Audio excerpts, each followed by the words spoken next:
प्रिय विद्यार्थियों, आज हम अध्ययन करेंगे सूर काव्य की विशेषताओं के बारे में।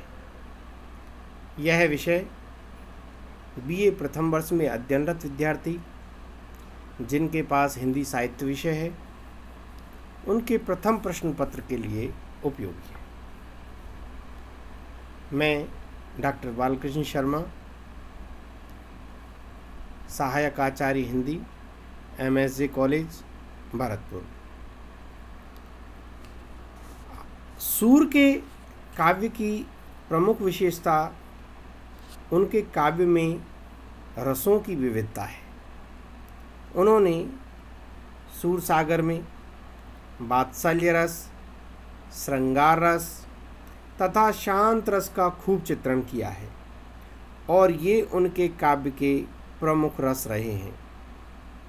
इनके अतिरिक्त इनके कुछ पदों में अन्य रसों का प्रयोग भी हुआ है, किंतु मुख्यतः इनके काव्य में 3 रसों का अत्यधिक प्रयोग हुआ है। वात्सल्य रस। सूरदास जी ने कृष्ण की बाल लीलाओं की एक तरह से झांकी प्रस्तुत की है और उनमें बालक की चपलता का भी उन्होंने स्वाभाविक चित्रण किया है। उन्होंने शिशु के माता पिता के स्नेह को पूर्ण रूप से पहचाना है। इस दृष्टि से उन्होंने नंद और यशोदा के पुत्र प्रेम को मनोवैज्ञानिक आधार पर उपस्थित किया है। उन्होंने वात्सल्य रस के सभी अंगों का सूक्ष्म निरीक्षण किया है और उनका हृदयग्राही चित्रण किया है। दूसरा रस है श्रृंगार। सूरदास जी ने श्रृंगार रस के संयोग और वियोग दोनों पक्षों का चित्रण किया है। संयोग पक्ष के अंतर्गत उन्होंने श्री कृष्ण और गोपियों के प्रेम का सुंदर चित्रण किया है। इस विषय में उन्होंने श्री कृष्ण द्वारा मुरली बजाने और रास लीला की योजना करने का वर्णन करते हुए इन दोनों के प्रभाव का चित्रण किया है। इसी प्रकार संयोग में सहायक प्रवृत्ति के भी उन्होंने अनेक सुंदर चित्र अंकित किए हैं। उनका संयोग वर्णन अत्यधिक स्वाभाविक और मनोहारी है। वैसे इसकी तुलना में उन्होंने अपने काव्य में वियोग वर्णन को अधिक स्थान दिया है। श्री कृष्ण के मथुरा चले जाने पर उन्होंने विरह में गोपियों की विकलता का मार्मिक चित्रण किया है। उन्होंने गोपियों की विरह दशा का विस्तार पूर्वक उल्लेख किया है। इस विरह वर्णन का पूर्ण विकास उनके भ्रमर गीत में मिलता है। तीसरे रस का उन्होंने जो चित्रण किया है वो किया है शांत रस। सूरदास जी ने अपने काव्य में श्री कृष्ण के चरित्र को लेकर शांत रस को भी व्यापक स्थान दिया है। इस दृष्टि से उनके लोक रक्षक रूप का भी पर्याप्त चित्रण किया है। जैसे बकासुर आदि राक्षसों तथा पूतना राक्षसी के वध एवं कालिया दमन की कथाओं का वर्णन है। श्री कृष्ण के शील का चरित्र करने के लिए उन्होंने जो भावनाएं उपस्थित की हैं उनमें भी शांत रस का अच्छा समावेश हुआ है।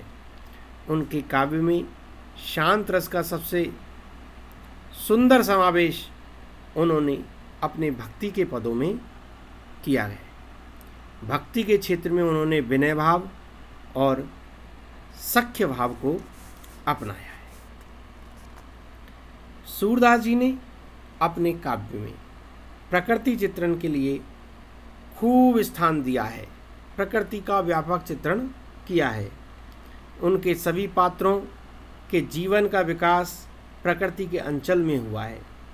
उन्होंने अपने काव्य में प्रकृति चित्रण की सभी प्रणालियों को ग्रहण किया है। उनमें से उद्दीपन रूप में प्रकृति चित्रण की प्रणाली उनके पदों में मुख्य रही है। सूरसागर में सूरदास जी ने कृष्ण, राधा, नंद, यशोदा, उद्धव और गोपियों के चरित्रों को अत्यधिक स्वाभाविक रूप से उपस्थित किया है। सूर ने चरित्र चित्रण करते समय स्पष्टता, और विशुद्धता का पूर्ण परिचय दिया है।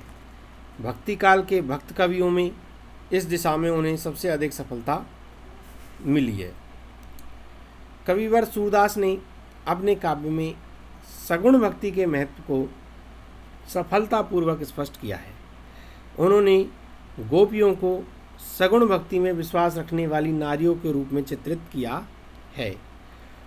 उनके उद्धव निर्गुण भक्ति के समर्थक रहे हैं। गोपी उद्धव संवाद में उद्धव को गोपियों से परास्त कराकर उन्होंने सगुण भक्ति का सफल प्रतिपादन किया है।